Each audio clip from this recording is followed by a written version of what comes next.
Michelle, Business Acceleration Coach, and today I want to talk to you about better quality clients and better quality staff, because that's what I've been coaching my clients on all day today, and it's something I'm really passionate about. Like, we don't want something unless it's really good quality and it's really fun, right? That goes for anything in life. You don't want to eat a meal that's crap, you don't want a staff member that's crap, and you don't want clients that are crap. Things have got to be fun in order for your life to be rocking, right? Everything has to be good. I refuse to have substandard things in my life, and so should you. If you want your life to rock and flow, then things have got to be really good quality. But how does that actually apply to your business? So I'm going to talk to you about two of the clients that I coached today. And if you feel like coaching is right for you now, then I want you to contact me today. Don't delay anymore. Don't put up with poor quality. If you're ready for good quality clients and good quality staff, then I want you to email me on michellebusinesscoach@gmail.com, because today is the day. If you ring me today, I'm going to give you something special with your coaching. Anyway, let's get on talking about these two clients. So how do you get good quality staff? You get good quality staff by helping your staff to see where they fit in your business, what they bring to your business, and what they can do to make their business better so that you can pay them more. How do you get good quality staff? Staff appraisals. Everyone's scared of staff appraisals. Do you remember staff appraisals that you used to have? You know, this is what you've done wrong, and they were terrible. You used to be terrified of them, but staff appraisals can be the best team building experience. Well, they are when you do them the Michelle Business Coach way. So I'm thinking back to a time now when I managed one of the biggest colleges in Auckland, and they had staff appraisals maybe way back that weren't great, but when I got there, they weren't doing anything. Everyone was terrified of them. But we implemented a system, not that horrible 360 thing where all of your peers get to comment on your work, which is just terrible, right? Office politics make that an unbearable thing to do. But the whole purpose of a staff appraisal, hey, whoever's watching, drop a comment down below. Ask me any questions you want about staff appraisals. I'm going to go off on them today. I can't help myself because I love them so much. So in a staff appraisal, really, like, before you do anything, including a staff appraisal, think about the intention of what you want. So the intention of doing a staff appraisal is to find out about the staff member, what they feel they're bringing, what they feel they'd like your support on, how can you actually support that staff member, and that's what it's about, right? There is no boss in the world that goes, how am I going to make my staff's life miserable today? Really, there isn't. Like, nobody gets up thinking that. You might think they get up thinking that, but nobody does. And you as bosses, you know that you certainly don't get up thinking that. But how do we help our staff to actually see that? This is how I would do an appraisal in 4 easy steps. I'd start the meeting and set the intention. So this staff appraisal today is about me and you reconnecting, like me really understanding what it is that you want to achieve, and you helping me to understand what you'd like to achieve in this company and how that we can better support each other. And then I'd state the outcome. So the outcome of the meeting is going to be that we come up with a 3-step plan to improve you, or that we review your pay and we agree to a price together, or whatever the purpose of it is. Now, a staff appraisal doesn't necessarily mean a pay rise. A staff appraisal just means that you're appraising what's going on, but always make sure that the outcome is very clear. Excuse me. And people can't just get a pay rise for doing the same thing year in, year out. Like, if you want more money, you have to prove that you are actually bringing more money. Just like when you work with a client, you're proving your worth and what you're bringing to the client before they pay you, right? Same thing with staff. So they need to prove exactly what's going on. So you'd start, step 1 is your introduction. Step 2 is asking your clarifying questions. So fact finding, if you like. So tell me, what is it that you love about working here? Tell me, what is it that you'd like to be doing in this company that's different to what you're doing now in 2 years' time? Tell me, how likely are you to stay with the company, 1 out of 10? If it's a 1, I'm not likely to stay at all, then you're not going to spend $20,000 on sending them on a course, are you? So you really do need to understand where they're at. And then you might say, what are the things that you find challenging about working here? Because you do want to know what's going wrong. If you don't give people a chance to talk about what's going on, hey, whoever's watching, drop me some comments down below. I'm not incredibly tech savvy with this. Last time I didn't see comments. I can't see any comments, but if you do have them, please put them down below. And I'll do my best to answer them for you. If I don't see them while I'm talking, I will go back and answer them all afterwards. Any questions about attracting brilliant staff and about attracting good quality clients, drop them down below. I will answer them. If you forget to ask me, you can just go back and ask later or send me a private message on Facebook. So back to staff appraisals. So the first step is introducing what you're going to talk about and what the outcome is going to be. Step 2 is asking clarifying questions. And when you ask clarifying questions, you want to make sure that you really get to understand them. You want to put the person at ease. So a way that I teach my customers to do that is actually mirroring body language. So it's a bit of an NLP thing, neuro-linguistic programming.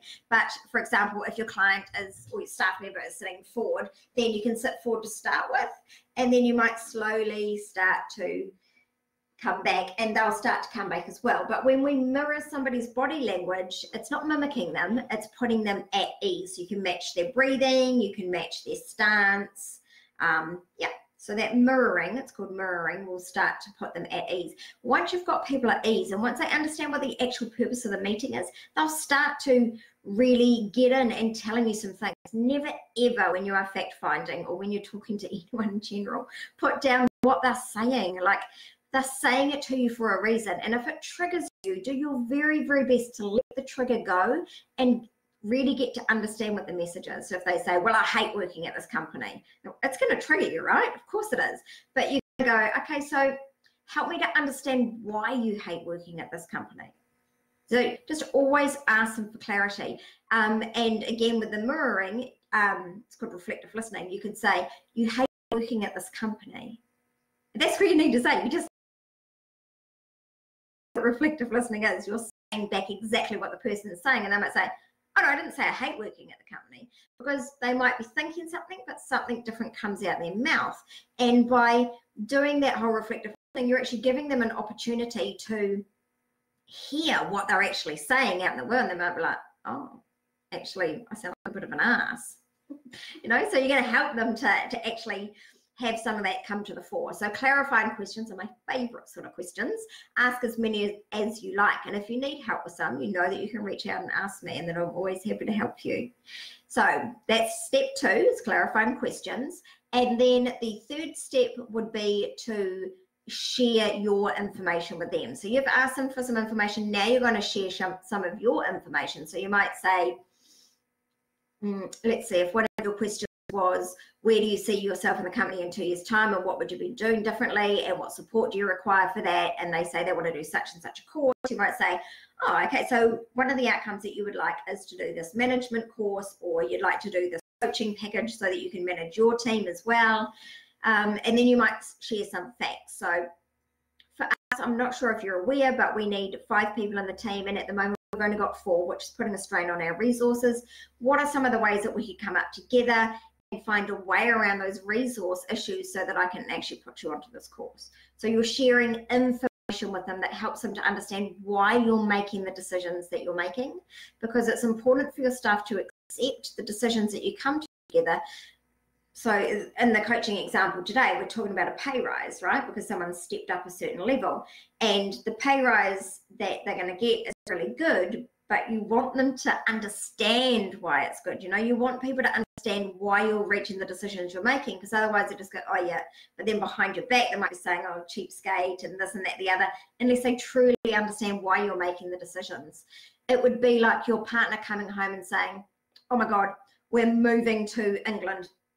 And they just don't tell you why. They pack up the whole house and that's it, you're off to England. But what they didn't tell you is that there was a nuclear war coming and they knew about it, so you had to go. You know, so people need to understand the decisions you're making in order for them to actually want to participate in that and accept that. And the final part of staff appraisals is coming to a decision together. So what do you think would be a fair pay rise? How do you think that we could resolve the staffing issue so I can send you on this course? How would you manage this? Ask them for their input, come up with a decision together, and then offer them the support that they've, you know, make a plan for the support, make a plan for their growth. In staff appraisals, you might also like to talk about what they're doing well and what they're not doing well. Sometimes if I was in like the growth stage of a team, I would send them out a document beforehand, and I would ask them what they thought their strengths were and what they thought that their challenges were and what they were doing themselves to better themselves already. It kind of puts people into, it's called framing. And you want to frame people into a mindset where they're like, oh yeah, so I think I'm really good, but actually when I look at my weaknesses, these are my weaknesses, and actually I'm doing piss all about it. So they're like, ah. So I kind of, yeah, okay, I can start to see. So it's not to catch people out, it's just to help people have a rounded view before they even come to you. So they're in the right frame and thinking the right things when they come to you. Right, I think I've talked myself to death about staff appraisals. There's always much more for me to say about it, but I think I'm done with saying what I'm saying about staff appraisals for now. So let's now talk about getting better quality clients. So I did a wrap-up interview with one of my fantastic coaching clients today, which I love doing. So when you coach with me, we go through a process and I get your feedback, kind of like an appraisal on me, right? All the way through. So at the end, I always ask you how it went and what you got out of it so that I know what's valuable for you and what I can do for you the next time around. Hey there, we're talking about how to get good quality staff, good quality clients now. We've moved on from staff appraisals. We're talking about getting good quality clients, because who doesn't want good quality clients? You've got bad quality clients, you're not getting the right money, you're not wanting to show up to work, it's not the right energy for you. So how do you get good quality clients? And why am I even talking about this today? Because I did a wrap-up interview with one of my coaching clients. We did an amazing 3-month package, and boy, she grew so much. And in our wrap-up session, which I do 2 months after you finish your coaching with me, so that I can give you some support and give you any little extra pointers, and we can go over any of the processes that we did and help to refine those for you. And what we also did in that wrap-up process was we talked about the biggest change that she'd got in the coaching, and this really made me so pleased for her. She said that one of the best outcomes of coaching for her was that she now had better quality clients. Who doesn't want better quality clients? You do, right? I don't. I already have great quality clients. My tribe's wonderful. Seriously, you guys are so wonderful. You are the reason that I get up and out of bed every day. Nothing gives me more pleasure than coaching you, honestly. I don't know whether you believe me or not, but it's true. So good quality clients, she not only is making more profit, but she also has less people coming to her that are asking the nitty-gritty questions that are coming and then falling off. She's just got pure good quality clients because we set up a whole gateway system, and in the beginning it can feel like, oh my god, am I going to have enough clients? But in the end it actually brings you more money. So that was just amazing. So how can you have better quality clients? Come up with your, excuse me, I'm just going to turn off my phone. How terrible and unprofessional, Michelle. Look at that, I'm a real person. Okay, so better quality clients for you, and how can you get it? You can get better quality clients by asking yourself, who don't I want to work with? Who do I no longer enjoy working with? Now, I know I always encourage you to think on the positive end of it. Sometimes you've got to think about what you don't want so that you can think about what you do want, and then come up with a really good list of who you actually do want to work with, who would be fun for you. And even if you do nothing else other than that, even if you don't create gateway systems to actually only get good quality clients and more money, even if you just place an intention on the clients that you want, you will start to get better quality clients. I hope that's been good for you. And I'm sorry I rambled on for so long today, but I just felt so passionate about that. So if you needed to hear that message today, flick me a message and tell me why. I love to hear your feedback. Have a great day, guys. Ciao.